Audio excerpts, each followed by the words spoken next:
সবাইকে news report চ্যানেলের পক্ষ থেকে স্বাগতম। আশা করি আপনারা সবাই ভালো আছেন। আজ আপনাদের সাথে নতুন একটা বিষয় নিয়ে আলোচনা করব, সেটা হলো গিয়ে প্রেসিডেন্ট প্রার্থিতায় অনিচ্ছুক মার্ক জাকারবার্গ। নানা গুঞ্জন ওঠা সত্ত্বেও মার্কিন প্রেসিডেন্ট হওয়ার জন্য লড়াই করার কোনো পরিকল্পনা নেই বলে জোর দিয়ে জানিয়েছেন বিশ্বের সবচেয়ে বড় সামাজিক যোগাযোগ মাধ্যম ফেসবুকের প্রধান মার্ক জাকারবার্গ।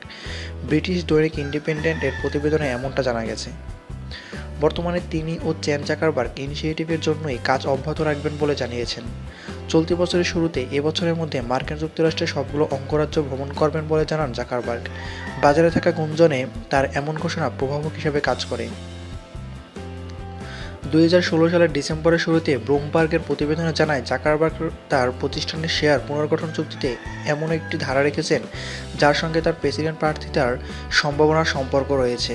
সেই সঙ্গে জাকারবার্গ এর নিজের ফেসবুক প্রোফাইল পিকচার তুলতে সাবেক হোয়াইট হাউস ফটোগ্রাফারকে নিয়োগ দেওয়া, বারাক ওবামার সাবেক প্রচারণা কর্মী ডেভিড প্লাভ ও জর্জ ডাব্লিউ বুশের সাবেক প্রচারণা কর্মী কেন সেলম্যানকে সিজেডআই এ নিয়োগ দেওয়ার মাধ্যমে গুঞ্জনটা আরও পোক্ত হয়।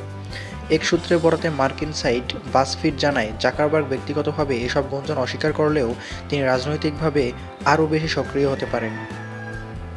2016 সালে মার্কিন প্রেসিডেন্ট নির্বাচনে 100 কোটিরও বেশি ব্যবহারকারীর সাইট ফেসবুকে ভুয়া সংবাদ ছড়ানো নিয়ে সমালোচনায় বারবার শিরোনামে আসেন জাকারবার্গ, কিন্তু তিনি বরাবরই পক্ষপাতিত্বের অভিযোগ অস্বীকার করে এসেছেন।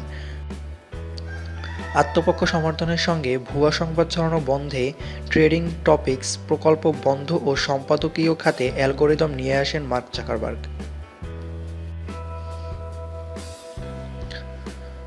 আমার ভিডিওটা যদি ভালো লেগে থাকে অবশ্যই লাইক করবেন, শেয়ার করবেন এবং অবশ্যই আমার চ্যানেলটা সাবস্ক্রাইব করবেন।